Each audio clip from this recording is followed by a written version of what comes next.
Selamat siang sahabat Kata Data, apa kabar?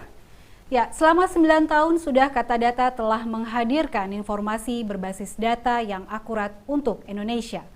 Dan pada hari ini senang sekali saya Ari Mega kembali menemani Anda dalam Kata Data 9 virtual event sebagai puncak perayaan hari ulang tahun ke-9 Kata Data. Dan juga sebagai persembahan untuk para sahabat Kata Data, nanti di sesi kelima pukul 13.30 waktu Indonesia Barat, Kata Data Media Network akan meluncurkan Ziggy.id. Ini merupakan website entertainment dan lifestyle untuk sahabat Gen Z, sebuah informasi berbasis data dan riset, dan fakta yang dikemas secara menyenangkan untuk menginspirasi anak muda. Jadi jangan sampai terlewat ya. Ya, selain via Zoom webinar, tayangan ini juga dapat Anda saksikan lewat YouTube dan Facebook Kata Data Indonesia, serta Instagram Kata Data Co.id dan website katadata.co.id. Kami juga membuka sesi tanya jawab bagi Anda yang tergabung melalui aplikasi Zoom. Jadi silakan bertanya pada fitur Q&A di aplikasi Zoom Anda. Jangan lupa untuk sebutkan nama, domisili, dan pertanyaan ditujukan kepada siapa. Ya, kali ini di sesi keempat kita memiliki tema Next Leaders for Future Cities bersama para narasumber yang sudah bergabung secara virtual. Selamat siang kepada Bapak Hendrar Prihadi, Wali Kota Semarang. Juga ada, selamat siang Bapak Hendrar. Selamat siang Mbak Ari Mega, Apa selamat kabar, siang ada Pak? Mbak Faila juga. Iya. Kabar baik, Alhamdulillah. Terima kasih. Lalu ada Bapak Muhammad Ramdan Pomanto, Wali Kota Makassar.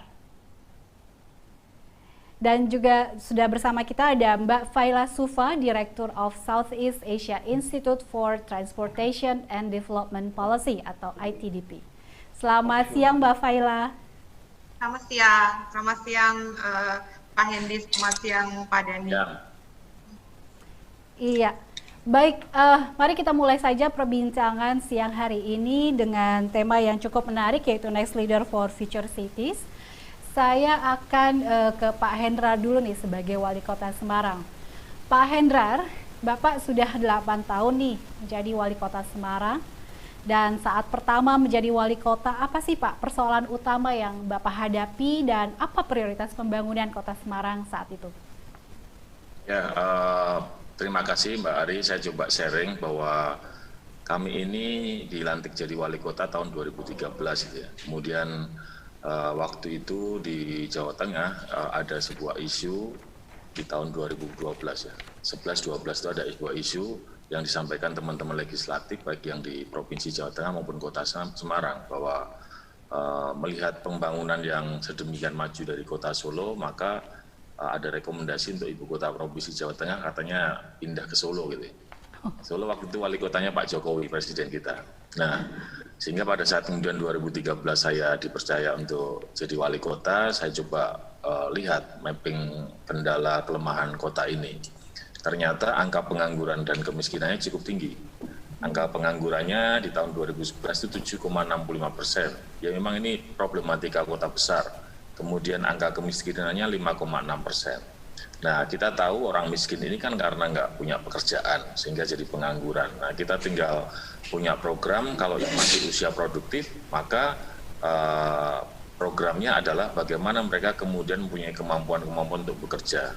Yang usianya sudah tidak produktif, ya tentu saja dengan program-program charity atau baksos, bedah rumah, pembagian sembako, dan seterusnya. Nah, tapi yang menarik, angka pengangguran tinggi ini karena nilai investasi di Kota Semarang 2011 ke bawah itu nggak pernah lebih dari 1 triliun. Nah, kita coba cari tahu kota yang menurut saya punya potensi yang luar biasa, tapi investasinya ternyata nggak signifikan, nggak mempunyai sebuah total akumulasi yang tinggi dibanding daerah lain. Maka ketemulah beberapa persoalan. Pertama, karena infrastruktur jalan.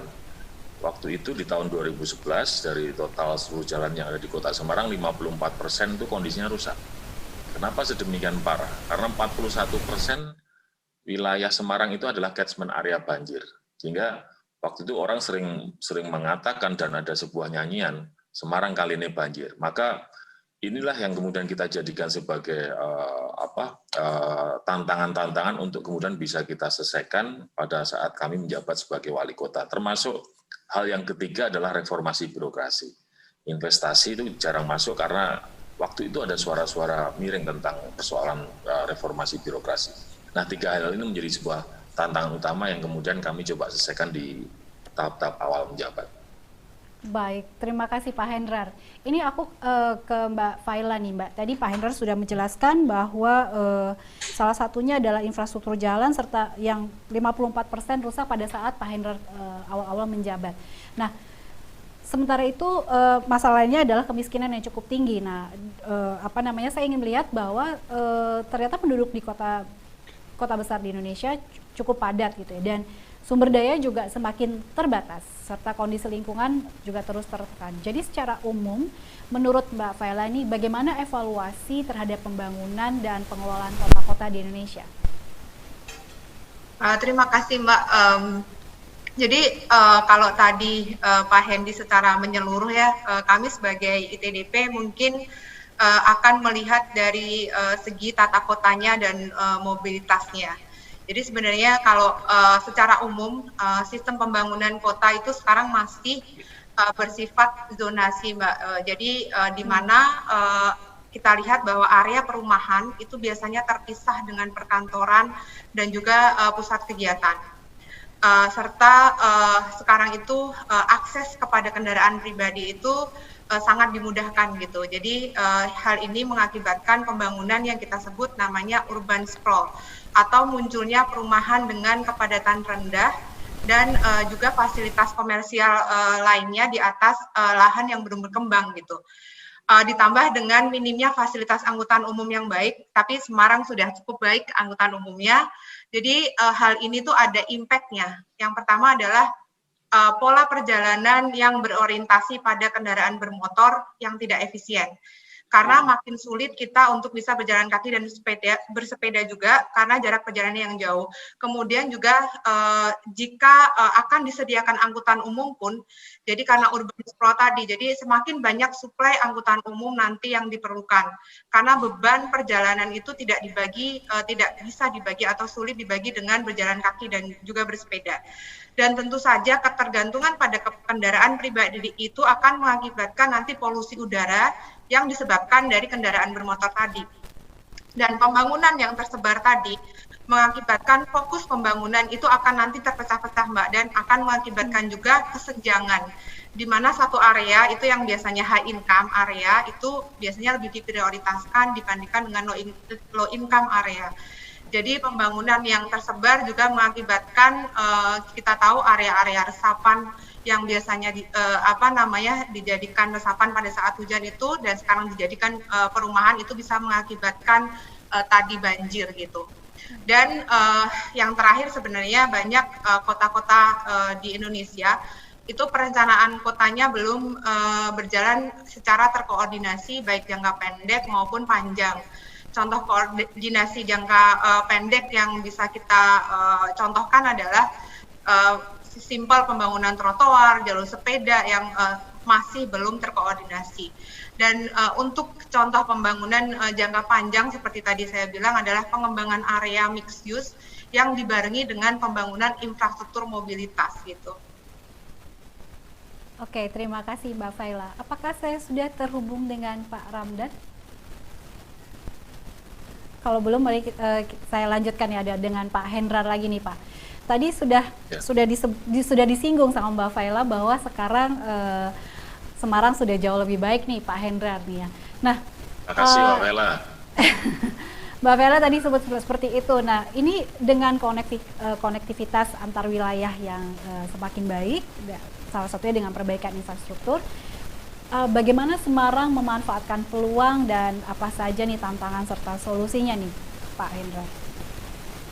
Ya, kalau kita lihat dari sebuah lokasi, Semarang itu kan ibu kota provinsi Jawa Tengah. Jadi secara geostrategik artinya potensinya pasti lebih luar biasa. Dari barat ke timur itu akan selalu melewati Semarang.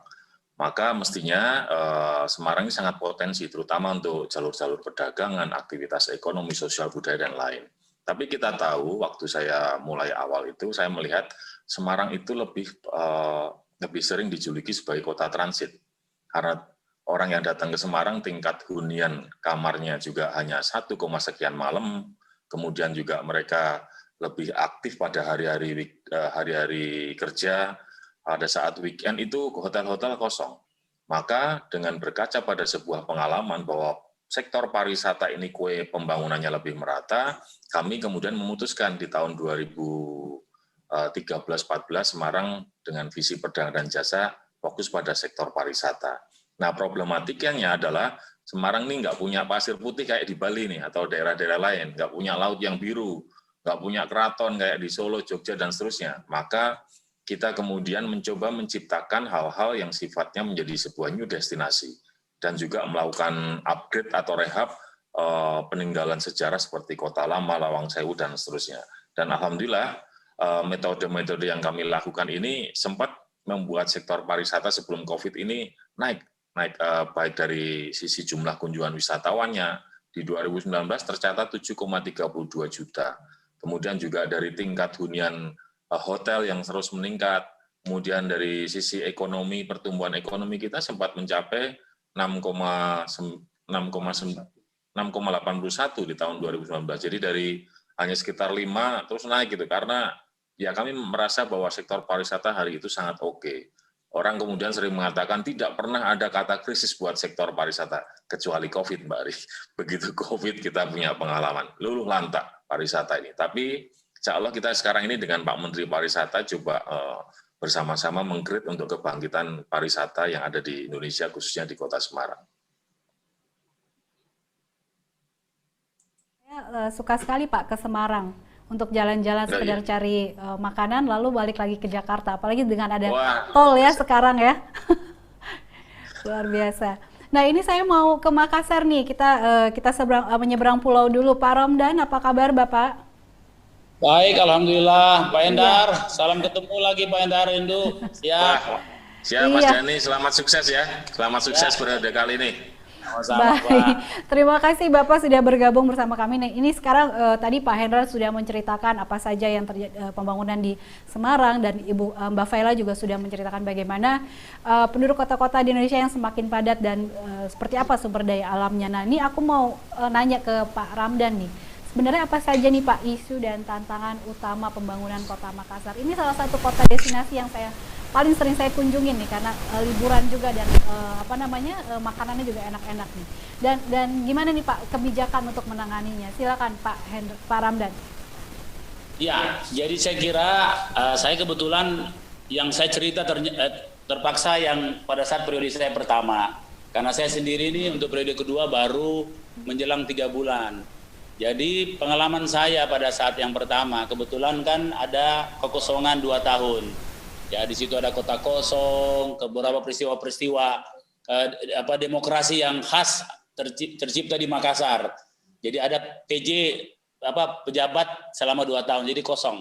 Nah, pada saat kami memimpin pertama, saya kira tantangan pertama adalah sebuah kota itu harus produktif. Apapun, kalau kebersihan, kemudian yang lain-lain itu kan wajib. Tetapi kepemimpinan itu harus dilihat bagaimana mensejahterakan masyarakat. Sejahteranya masyarakat tentunya ditentukan oleh bagaimana ekonomi meningkat. Ekonomi meningkat itu intinya adalah PAD. Nah, PAD adalah kerja-kerja seluruh SKPD dengan kepemimpinan secara kolektif. Itulah yang menjadi ukuran kalau kita ingin melihat kota itu maju atau tidak, atau mampu mensejahterakan masyarakat atau tidak.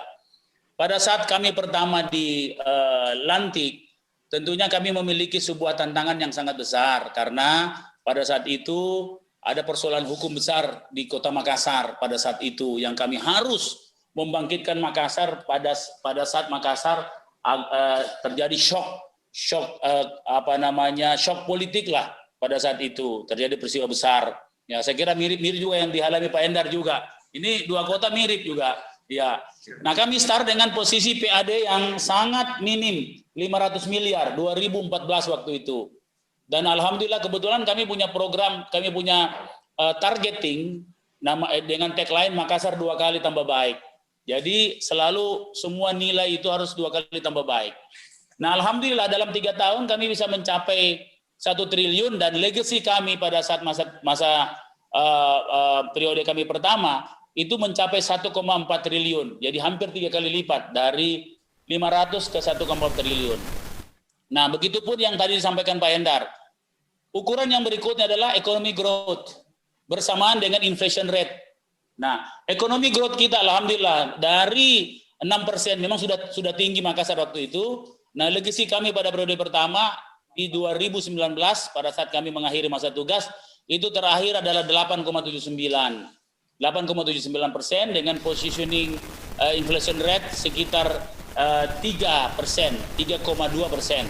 Nah, sehingga kami mendapatkan penghargaan Bapak Presiden soal performa bisa menekan inflasi dan menaikkan ekonomi growth kita. Nah, itulah saya kira yang menjadi tantangan di semua kota, karena kalau soal yang lain itu soal-soal wajib, misalnya kebersihan, memang kota harus bersih, ya, termasuk di dalamnya penanganan sampah. Kemudian tentang kesehatan, kota itu harus menghandling seluruh keluhan kesehatan masyarakatnya. Ya, begitupun pendidikan.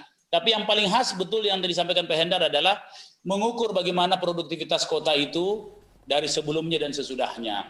Nah, khusus masalah pandemi hari ini, 2020 kami jatuh, memang terkontraksi ekonomi kami menjadi minus 1,27. Walaupun ini masih tetap di atas rata-rata nasional yang 2, sekian persen. Nah, tapi insya Allah kami sudah mengetahui codingnya. Jadi coding ekonomi Kota Makassar, ya, dan kami sekarang membuat sebuah konsep namanya Makassar Recover. Makassar pulih, Makassar sehat, Makassar selamat. Makassar Recover ini terdiri atas 3 pilar utama. Kalau di negara itu hanya 2 biasanya, yaitu masalah kesehatan dan ekonomi. Kami memiliki 3. Pertama, imunitas kesehatan, jadi imunitas kota bukan lagi herd immunity, tapi city immunity. Herd immunity itu kan kelompok, tapi ini di atasnya lagi, jadi city immunity. Yang kedua adalah, nah ini tidak dimiliki, kadang-kadang kita hanya menghimbau saja, adaptasi sosial. Kami mendesain sebuah adaptasi sosial agar seluruh masyarakat punya prosedur beradaptasi, tidak boleh dibiarkan begitu saja terlepas. Nah, sehingga kami mengatur protokol-protokol. Misalnya protokol pintu masuk yang sekarang ini kami lakukan setelah adanya meledaknya viral kemarin soal kunjungan di mal di Kota Makassar. Dan alhamdulillah hari ini sudah berjalan dengan baik setelah kami menetapkan protokol, namanya protokol pintu masuk dan protokol usaha dan protokol acara. Kami sudah atur semua lewat SK Wali Kota. Nah, setelah adaptasi sosial baru economic recovery. Nah, economic recovery ini diantaranya hibridisasi ekonomi, kemudian memanfaatkan potensi-potensi UMKM yang kita desain hulu hilir. Kemudian kami membuat seperti contoh, kami buat ojol day. Jadi hari Selasa itu orang naik ojol semua untuk memperkuat teman-teman ojol. Nah, kemudian orang tanya kepada saya, wajibkah kita pakai ojol? Tidak. Tetapi hari itu saya naikkan parkir 10 kali lipat. Ya, parkirnya yang kita kunci. Ya, silakan pakai kendaraan pribadi, tapi parkirnya 10 kali lipat. Lebih mahal kalau lebih murah naik ojol. Kira-kira seperti itu. Nah, ini sudah sementara kami sosialisasi. Itu hanya salah satu sedikit cara kita mengintervensi ekonomi agar ekonomi bisa bangkit. Luar biasa Pak Ramdan, atau biasa aku panggil Pak Dani, betul? Dani aja Bu, ya. Ya. Baik, aku mau ke Mbak Faila nih. Tadi Pak Hendrar dan Pak Ramdan sudah menceritakan bagaimana apa saja yang sudah dilakukan dan potensi apa saja seperti itu. Nah, kalau boleh tahu nih Mbak Faila, apa sih best practice atau inovasi dalam pembangunan dan pengelolaan kota yang harusnya seperti apa, dan bagaimana Indonesia bisa beradaptasi atau mungkin mengadaptasi pembangunan kota-kota yang lain, Mbak? Tadi sebenarnya udah lengkap sih disampaikan oleh Pak Dani dan juga Pak Hendy, bagaimana kota kita itu menjadi lebih inklusif. Tadi kan Pak Dani pengen adanya economic growth yang juga tidak hanya golongan tertentu saja, tetapi untuk semua golongan gitu. Jadi parkir dinaikkan gitu. Terus tadi Pak Hendy juga pengen juga nanti pariwisata naik lagi gitu, dan yang Pak Hendy lakukan adalah dengan menutup kota lama untuk kendaraan pribadi dan untuk pejalan kaki aja, dan itu kan lebih sustainable sebenarnya. Jadi yang kita harapkan adalah nanti kita bisa build back better habis COVID ini. Jadi kita pengen kota kita lebih resilient lagi dan juga inklusif gitu. Di mana pembangunan nanti yang akan kita lakukan itu tidak hanya berpihak pada golongan tertentu saja. Kalau contoh dalam bermobilitas itu untuk kendaraan pribadi saja, seperti tadi yang sudah dilakukan di Makassar, mungkin kita bisa tiru juga di kota-kota lain di Indonesia untuk kendaraan pribadi dilarang menggunakan ojol atau mungkin angkutan umum yang mungkin sudah menerapkan protokol kesehatan, di mana di Semarang Pak Hendi udah punya Trans Semarang yang sistemnya sudah bagus sekali, udah ada 8 koridor gitu yang cakupannya sudah sangat luas, dan mungkin sekarang sedang struggling nih teman-teman dari Trans Semarang untuk bisa mengangkut sebanyak-banyak penumpang. Mungkin tadi cara-cara seperti yang sudah Pak Dhani lakukan di Makassar itu juga bisa dilakukan juga, karena dengan angkutan umum itu juga kita memberikan akses kepada golongan menengah dan menengah ke bawah untuk bisa mengakses sedekat mungkin mereka dengan pekerjaan juga, sehingga nanti diharapkan ekonominya juga lebih bagus lagi, dan juga tadi cities itu lebih resilient, dan kita akan balik recover dari COVID ini dengan juga kota kita yang masih terhindar dari polusi udara. Kita pengen kota kita tetap biru seperti dulu gitu, tidak berubah jadi macet sekali gitu. Mungkin itu sih. Jadi Mbak Vela sudah melihat bahwa kota-kota, terutama 2 kota ini sudah mulai menuju sebuah kota inklusif dan punya best practice gitu ya Mbak ya? Iya. Kebetulan kalau di Semarang di 2-3 tahun lalu kita lumayan intensif mendampingi Trans Semarang, dan juga ada beberapa desain untuk kota lama, desain sidewalk gitu untuk menghubungkan memang daerah-daerah wisata. Kalau kita berwisata dari dalam mobil kan kita lebih tidak enak kan, kita biasanya kalau berwisata pengen jalan kaki, melihat pemandangan yang enak gitu. Jadi seperti itu sih, mungkin nanti kita juga akan ke kotanya Pak Dhani. Ya, baik. Bagus ya. Nah, Pak Hendrar, aku mau tanya nih ya ke Pak Hendrar sekarang. Selama 8 tahun, tadi Bapak sudah menjelaskan apa saja sih masalah terberat dan bagaimana inovasi kebijakan. Tapi mungkin bisa dijelaskan lebih lanjut lagi deh Pak. Dan bagaimana jika Semarang ini memanfaatkan teknologi dan dalam pembangunan serta memperbaiki layanan-layanan kepada masyarakat, seperti itu Pak? Iya Mbak Ari, saya rasa hampir sama seperti yang dilakukan Mas Dhani Pomanto dari Makassar ya. Kita ini pernah misalnya ngatasi demo, pasti pernah. Kita pernah menertibkan PKL, pasti juga pernah, dan seterusnya ada bencana. Tapi menurut saya tantangan terberat selama 8 tahun terakhir ini kita rasakan pada saat pandemi COVID-19. 1 tahun lebih kita ini belajar dari sebuah pengalaman. Bagaimana kemudian bisa mengatasi pandemi tidak hanya dari sisi kesehatan saja, karena masyarakat kita juga butuh dengan aktivitas sosial, budaya, dan ekonomi. Maka sampai dengan hari ini dari mulai Maret, Semarang itu nggak pernah menerapkan lockdown ataupun menerapkan PSBB. Kami membuat perwal di bulan April namanya pembatasan kegiatan masyarakat. Kita ada di tengah-tengah, karena kita merasa bahwa COVID ini adalah ibarat lari-lari maraton, bukan sprint. Ini perjalanan yang panjang. Kalau kemudian masyarakat hanya ditangani secara medis kesehatan, aktivitas sosial budaya ekonominya abai ditangani oleh pemerintah, yang terjadi mereka kemudian juga akan menderita bukan karena COVID, tapi nggak bisa makan, bahkan bisa berujung kematian. Nah, perwal PKM ini mengatur tentang pembatasan aktivitas ekonomi sosial budaya. Misalnya warung kapasitas 10 ya boleh buka, tapi maksimal pengunjungnya 5, separuhnya. Jam tutupnya tadinya jam 12 ya, kita tutup sampai jam 8 malam. Wah, berantem itu terus Pak, berantem. Saya rasa di Makassar begitu. Kita mundurkan lagi sampai jam 9 malam, masih berantem. Yang terakhir jam 10 malam sudah mulai landai. Hari ini karena angka COVID-nya turun, pembatasannya sampai jam 11 malam di Kota Semarang. Nah, sebaliknya di sisi aktivitas sosial budaya kita juga melakukan hal-hal seperti itu. Yang lainnya tantangan terberatnya adalah perubahan alam yang sangat luar biasa. Kita ini merasa waktu itu sudah menangani persoalan banjir dan rob dengan dipasangnya beberapa pompa besar, kemudian kita buat embung, polder, dan seterusnya.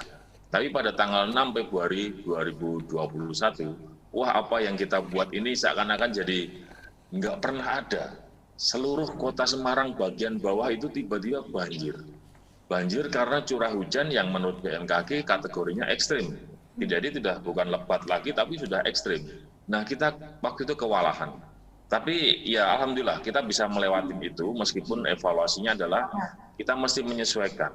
Pompanya harus segera disesuaikan, drainase sekundernya harus segera disesuaikan, pola kehidupan masyarakatnya terkait dengan kebersihan harus disesuaikan. Nah ini masuk di dalam program short term kita di tahun-tahun berikutnya untuk bisa menyelesaikan ini. Selebihnya untuk Smart City, ya kami sebagai sebuah kota metropolitan mulai melonceng di tahun 2013. Dari sebuah pemahaman yang belum ada standarisasinya. Acuan Kemendagri tidak ada, acuan Kominfo tidak ada, kami hanya punya modal semangat. Dan yang terjadi perjalanan dari tahun-tahun ini kita selalu lakukan evaluasi. Misalnya kita launching Smart City, dibantu waktu itu BUMN Telkom, pemasangan pertama 2.800 watt Wi-Fi di sekolah, kemudian di taman-taman, evaluasi berikutnya ternyata internal kita ini juga nggak paham, nggak melek informasi. Maka dilatih dulu internalnya. Kalau ada yang mau belajar, ada yang nggak mau belajar bagaimana? Ya dia harus mundur dari posisinya. Kecuali dia mau hire yang namanya admin untuk bisa mengikuti perkembangan komitmen ini. Evaluasi ketiga, lama-lama kok banyak-banyakan aplikasi ya. Ini bukan Smart City itu bukan banyak-banyakan aplikasi, tapi bagaimana membuat pelayanan masyarakat jadi lebih cepat, efisien, dan kemudian maslahat. Sehingga kemudian kita sesuaikan lagi dan seterusnya sampai sekarang. Di 2019 kita memasang 10.500 CCTV di tiap-tiap RT. Jadi selain buat keamanan, kita juga buat untuk bisa menyajikan sebuah analitik data. Di mana parkir yang kemudian dilaporkan pendapatannya turun, tapi di situ rekamannya misalnya terlalu banyak mobil, ya kita akan analisa, berarti ini ada yang bermain. Atau sebaliknya, di mana pada saat demo, petugas meminta kuota untuk konsumsi, katakanlah 10.000 orang demo, yang di CCTV di analitik cuma 500 orang, wah ini main-main juga nih terkait dengan anggaran. Nah, saya merasa perkembangan hari ini meskipun belum sempurna, sudah mulai ada pertumbuhan terkait dengan konsep Smart City. Bahkan pada saat pandemi COVID ini kita punya portal di semarangkota.go.id di Siaga Corona. Orang bisa kemudian mencari tahu apa saja tentang virus corona. Jumlah penderita hari ini ada berapa, jumlah kamar yang kosong berapa, kemudian juga siapa saja yang sudah menerima bantuan secara base data, kemudian kedepannya apa yang sedang dilakukan pemerintah untuk penganggaran COVID, semuanya bisa diklik di Siaga Corona di semarangkota.go.id.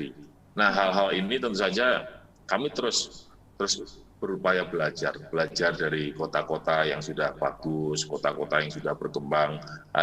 Intinya adalah metode hari ini yang paling cepat untuk bisa kita lakukan pembangunan adalah ATM, amati, tiru, modifikasi.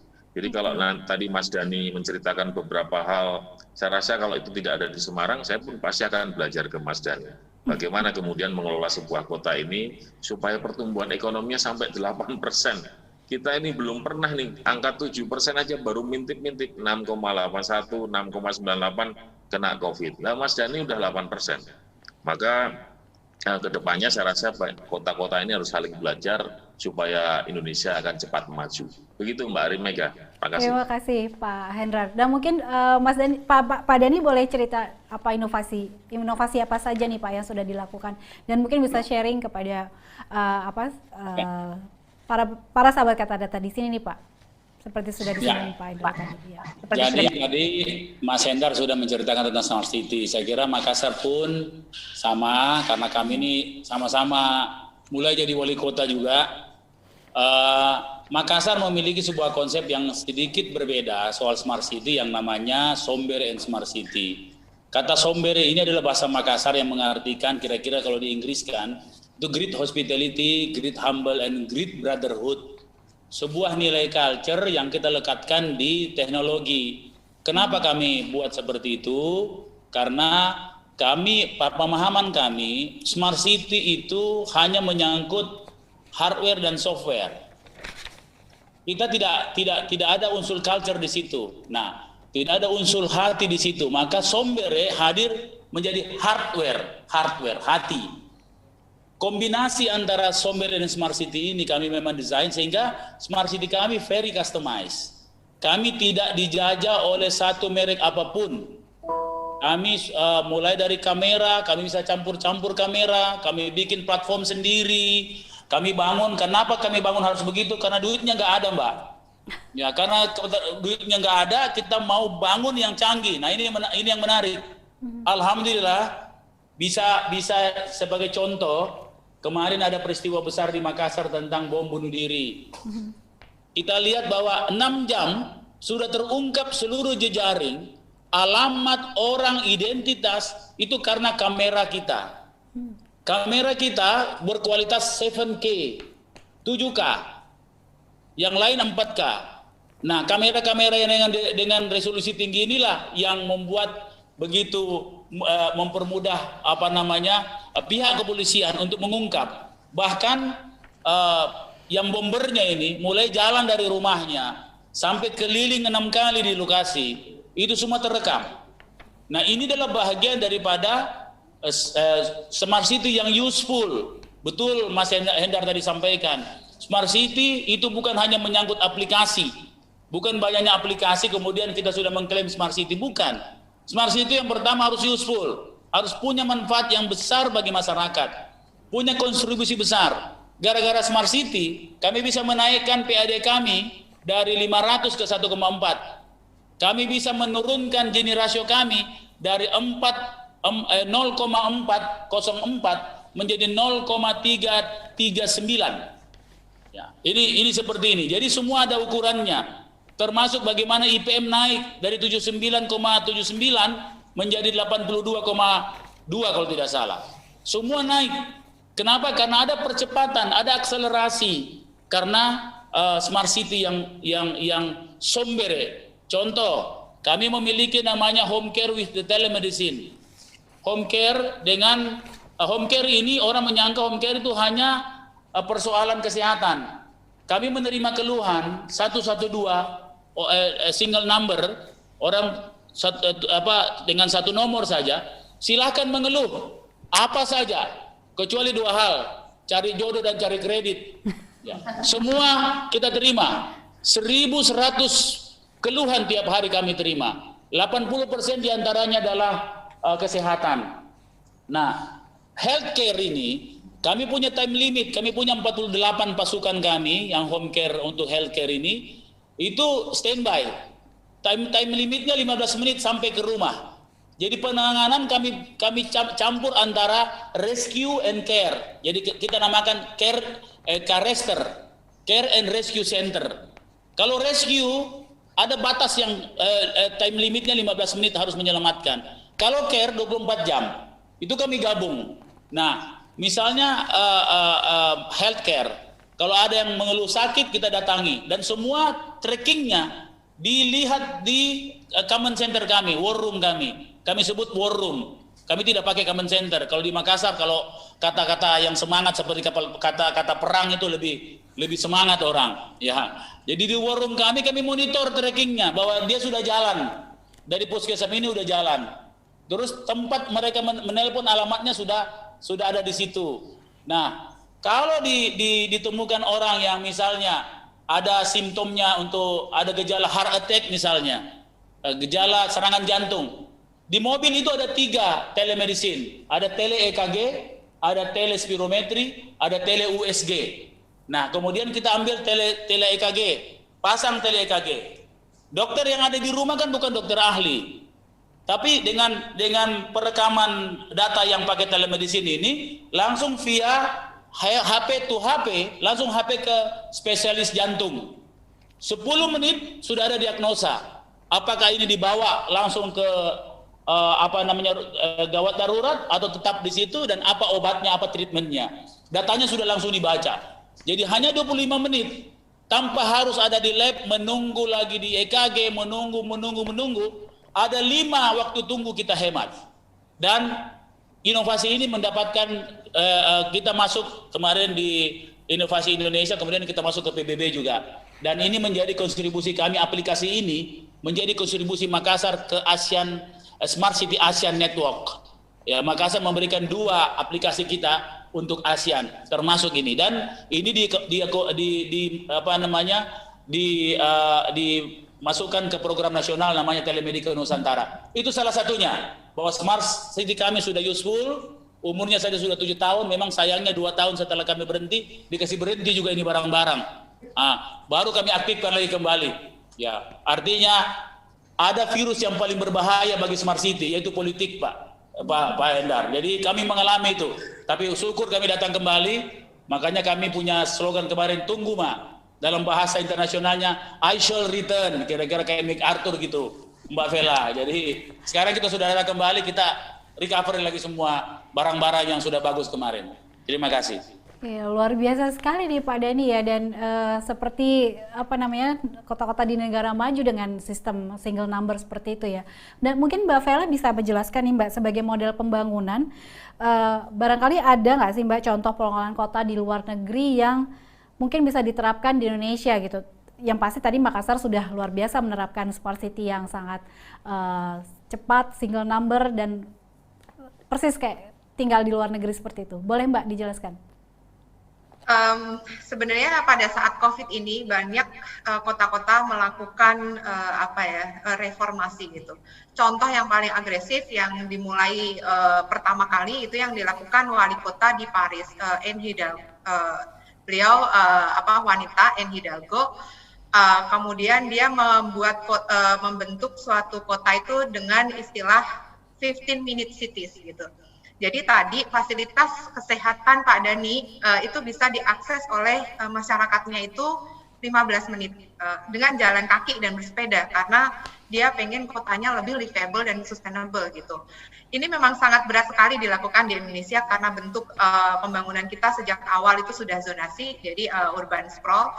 Kemudian juga di dalam 15 menit berjalan kaki tadi itu juga sudah ada sekolah, fasilitas sosial, fasilitas umum, itu masjid dan lain sebagainya sudah jadi satu kesatuan. Itu yang sekarang sedang dilakukan di Paris, dan juga sebenarnya tetangga kita juga sudah melakukannya di Singapura. Ada 25-minute cities kalau di Singapura. Memang saya mohon maaf dulu dengan bapak-bapak dan kepala daerah yang lainnya, karena sistem land use kita memang susah untuk melakukan itu. Jadi kayak fighting dengan developer, peraturan harus diganti semua, itu memang tidak mudah gitu. Tapi itulah yang akan nantinya akan menjadikan kota lebih resilient. Pada saat COVID pun nanti untuk kita lockdown parsial itu lebih gampang sekali. Ini kawasan ini saja nggak akan kita tutup gitu, jadi nggak harus semuanya, karena di situ sudah ada rumah sakit, di situ sudah ada sekolah, di situ sudah ada pasar, jadi area itu bisa berdiri secara mandiri gitu, jadi tidak menularin di tempat yang lainnya. Juga akses dengan kendaraan pribadi pun bisa sangat minim gitu. Dan tidak lupa juga nanti 15-minute cities itu juga harus dibarengi dengan inklusivitas, jadi tidak harus orang yang mampu saja. Itu juga tantangan lagi di Indonesia. Ini memang agak mimpi sih, di Jakarta pun itu sangat susah dilakukan gitu. Itu middle income saja kayak saya gini, itu tinggal di tengah kota itu sudah sangat susah gitu. Baik di Semarang pun mungkin saya tidak mampu, saya akan di Tembalang mungkin, atau mungkin di Ungaran gitu, di tengah kota pun sekarang tidak mampu. Jadi seperti itulah yang harus nanti sebenarnya pemerintah perlu lakukan. Dan juga hal itu bisa membuat energi dan juga efisiensi untuk fokus pembangunan bisa dilakukan. Jadi kita tidak berpencar-pencar gitu pembangunannya. Jadi bisa difokuskan di suatu area tertentu gitu. Dan juga bisa dinikmatin oleh warganya sebaik mungkin gitu. Kalau saya ngambil contoh di Jakarta gitu, orang dari Bodetabek gitu, itu pada siang hari dia bekerja di Jakarta, tapi dia sebenarnya tidak menikmati mungkin apa pembangunan yang ada di Jakarta, karena dia begitu keluar dari stasiun kereta api, stasiun Transjakarta ataupun MRT, dia cuma duduk saja, sedangkan dia sebenarnya hanya duduk seharian di kantor dan nanti pulang lagi ke area yang lainnya, jadi tidak bisa menikmati taman yang ada di sini dan lain sebagainya. Bayangkan kalau kita bisa mix use dan juga low income atau middle aja komunitas atau grup itu bisa tinggal di kota, jadi walaupun malam, siang, mungkin weekend gitu, Jakarta weekend nggak sepi, atau mungkin Semarang nggak sepi juga pada saat weekend, bisa menikmati taman-taman yang dibuat, mungkin bisa menikmati Pantai Losari dengan indah gitu, atau Kota Lama, gitu. Tidak hanya turis saja dengan berjalan kaki, itu akan sangat sustainable sekali jika dibandingkan kita membangun area yang berpencar-pencar gitu. Jadi tidak bisa memfokuskan satu pembangunan yang menyeluruh di suatu kawasan. Baik. Nah, tadi Mbak sudah cerita Paris mungkin salah satu yang mungkin bisa diterapkan Indonesia, namun masih ada sistem land use yang susah untuk diterapkan di Indonesia. Nah, bagaimana kalau Mbak Faila melihat ini teknologi nih Mbak? Tadi kan Pak Indra dan Pak Dhani sudah menceritakan bagaimana smart city mereka dibangun gitu. Nah, boleh dijelaskan lebih lanjut nih Mbak, bagaimana teknologi tersebut bisa dimanfaatkan dalam pembangunan kota dan memberikan layanan publik yang lebih baik, Pak? Kalau untuk penggunaan teknologi sebenarnya bisa digunakan untuk berbagai hal ya, baik untuk perencanaan kita sebagai engineer maupun perencanaan kebijakan untuk bapak-bapak pemimpin daerah, juga pada saat nanti operasional dan juga untuk monitoring gitu. Contohnya pada saat perencanaan, jadi penggunaan teknologi seperti Google Map atau aplikasi Grab dan Gojek. Kalau dari segi transportasi, ITDP sebagai organisasi yang bergerak di sustainable transport itu bisa digunakan untuk mengetahui asal tujuan perjalanan gitu, sehingga nanti pembangunan transportasi itu tepat sasaran. Jadi kita ada prioritas tertentu. Juga untuk pemimpin daerah itu untuk mengambil keputusan berdasarkan data, jadi data driven decision making gitu. Ini lebih mudah juga untuk nanti disampaikan ke masyarakat karena buktinya juga sudah ada. Kemudian dengan monitoring tadi sudah dipasang beberapa CCTV, itu bisa juga dilakukan untuk monitoring dan juga evaluasi kebijakan. Sebenarnya kalau inilah yang sebenarnya kita kurang gitu, monitoring dan evaluasi kebijakan itu bisa juga dilakukan dengan teknologi lebih mudah gitu. Apakah kebijakan saya ini sebelumnya dan sesudahnya impact-nya apa, itu biasanya yang bapak-bapak atau pemimpin daerah ini lupa gitu. Impact-nya seberapa, tangible impact-nya bisa diukur nggak, atau peningkatannya 5% gitu atau 10%, dulu tuh seperti ini sekarang seperti itu gitu. Itu tuh yang bisa juga dilakukan dengan data. Kemudian juga untuk mungkin angkutan umum bisa juga sistem informasi angkutan umum yang lebih baik gitu. Jadi kita bisa tahu jadwal perjalanan kita datang sampai jam berapa gitu. Dan mungkin juga pengenalan sistem baru gitu. Seperti mungkin kalau di Semarang tuh ada bike sharing dengan Goes gitu. Itu kan excited banget. Jadi kalau dari Lawang Sewu ke Kota Lama itu tidak perlu kita naik kendaraan gitu yang macet-macetan gitu. Kita bisa menggunakan aplikasi yang bernama bike sharing itu. Jadi itu lebih juga sustainable.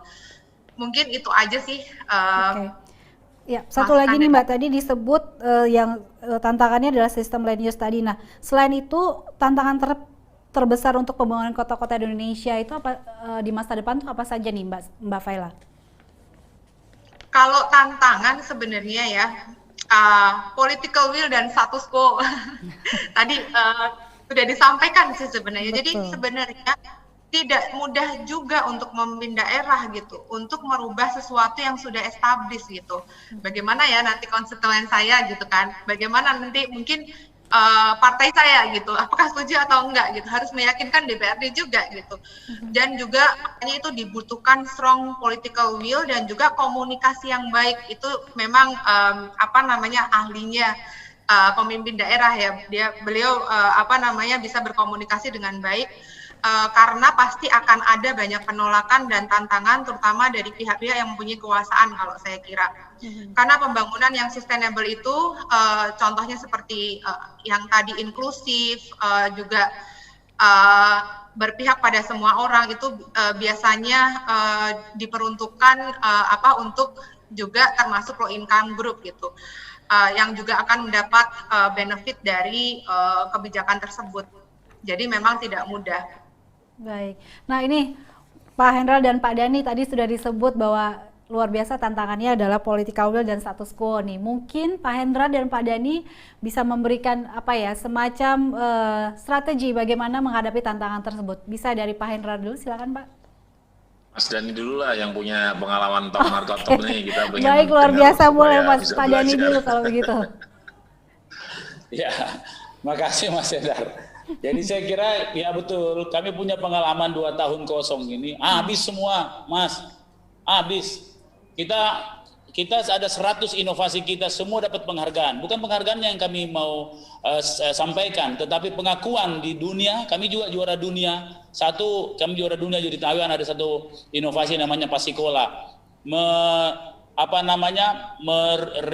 Rekondisi angkutan kota yang sudah rusak, kemudian dijadikan untuk pengantaran anak sekolah, yang kemudian supirnya dididik bukan hanya sebagai supir, tetapi dia sebagai pustakawan dalam mobil, dia sebagai pengasuh anak-anak di dalam, sebagai guru, pengganti guru, dan sebagai ustaz. Itu juara dunia di Taiwan. Tapi semua habis karena ada fase-fase politik yang menghabisi itu. Nah, sama seperti kira-kira hacker. Orang menghacking sesuatu itu langsung lenyap. Nah, bahkan dengan itu seluruh inovasi kota-kota perlu dilindungi dengan kekuatan regulasi, tidak hanya seperti Perwali saja, tetapi perlu ada intervensi pemerintah pusat untuk melindungi, memberi status inovasi-inovasi yang sudah diakui negara, itu harus diintervensi melalui sebuah aturan yang jelas. Tidak cukup aturan kami di daerah, karena pergantian di daerah itu sangat rawan. Padahal pembangunan daerah ini adalah harus sustainability, harus akseleratif, harus terkoneksi dengan 3 otoritas, pusat, provinsi, dan kota. Nah, maka dengan itu hal-hal yang sudah baik yang diakui negara, saya kira perlu. Jadi walaupun ada perda, tapi menurut ada aturan di atasnya. Apakah itu undang-undang atau paling tidak perpres yang mengatakan seluruh inovasi yang sudah diakui negara itu harus menjadi bahagian yang kemudian diperkuat oleh perda. Kira-kira seperti itu. Kami mengalami hal itu. Tapi alhamdulillah begitu kami kembali, kami aktifkan semua. Tiba-tiba ada bom. Dan akhirnya itu diuji pada saat itu, tidak cukup 6 jam. Semua sudah terungkap. Kenapa? Karena teknologi. Walaupun teknologi ini sudah usang, kami sedang merancang teknologi yang terbarukan. Ya, kami walaupun 7 key itu tidak banyak yang pakai. 4 key saja tidak banyak yang pakai. Ya, 4 key. Kalau 7 key itu kita bisa zoom 4,3 kilo. Ya, kita bisa zoom sangat detail. Ya, bahkan kalau ada refleksi kaca kita bisa zoom sampai tembus kaca. Jadi hati-hati kalau di sepanjang Pantai Losari, kalau di hotel mesti hati-hati. Ya, Mas Hendar, apalagi kalau ada masuk makhluk halus di dalamnya, itu bisa kena zoom nanti. Ya, makanya hati-hati kalau dengan teknologi ini. Bawa yang muhrim dong, Pak Wali. Siap. Kalau di Makassar selalu harus sama muhrimnya supaya hati-hati. Oh, betul. Itu yang benar. Supaya selalu didoakan sama muhrim. Baik, kalau gitu boleh tanggapannya Pak Hendrar. Ya, saya setuju sekali ya, Pak. Pasti kebijakan yang bagus itu supaya bisa dijadikan sebagai program kota untuk pelayanan masyarakat lebih baik harus dilindungi. Ya, kalau menurut Pak Dhani tadi ya perlindungannya tidak hanya lewat peraturan wali kota, mungkin yang bisa lebih tinggi, perda atau gimana. Termasuk tadi mengusulkan asal sudah dapat apresiasi dari pemerintah pusat, yaitu mestinya menjadi sebuah program yang tidak bisa dihilangkan. Nah, tapi itu berkaca dari pengalaman Makassar. Tapi menurut saya, masyarakat sekarang hari ini lebih cerdas. Mereka kemudian bisa melihat mana yang bagus, mana yang tidak bagus. Nah, pada saat mereka mendapatkan sesuatu produk yang bagus dari zaman apapun, pemerintahan apapun, saya rasa itu juga menjadi sebuah eh, sebuah komitmen bersama untuk bisa dipertahankan. Ya, saya baru tahu ada persoalan yang Mas Dhani sampaikan itu. Meskipun banyak program bagus, tapi 2 tahun ada tsunami politik, program tersebut hilang semua. Maka kalau begitu saya tarik lagi nih, tidak hanya yang bermanfaat buat masyarakat, tapi harus dilindungi lewat peraturan daerah atau mungkin peraturan yang lebih tinggi dari peraturan daerah. Saya rasa begitu, Mbak Ari. Baik, terima kasih atas jawabannya. Ini ternyata sebenarnya ada banyak pertanyaan dari sahabat Kata Data, cuma waktu kita terbatas sekali nih Pak. Jadi dengan sangat menyesal, dengan sangat sedih kita harus mengakhiri pertemuan kita. Namun sebelum berakhir, barangkali kita bisa foto saya bersama para narasumber yang luar biasa. Mari Pak, saya hitung sampai 1 sampai 3 ya Pak ya. Mbak, 1, 2, 3. Oke. Ya. Boleh sekali lagi? Tadi belum siap. Pak Dhani mungkin agak ketena dikit Kak, biar Ya. oke. Iya, mantap.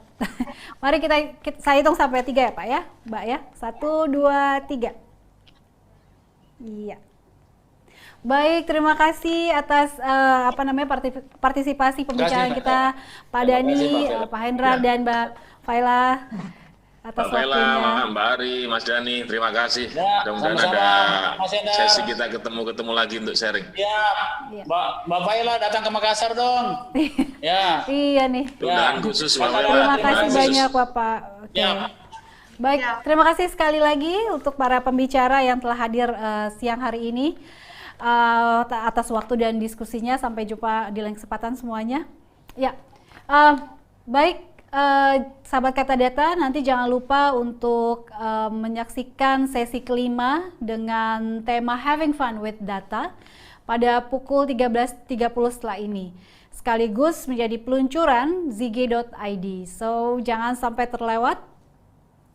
Nah, saya Ari Mega akan pamit sejenak. Jangan kemana-mana. Kata Data 9 Virtual Event akan kembali setelah yang satu ini.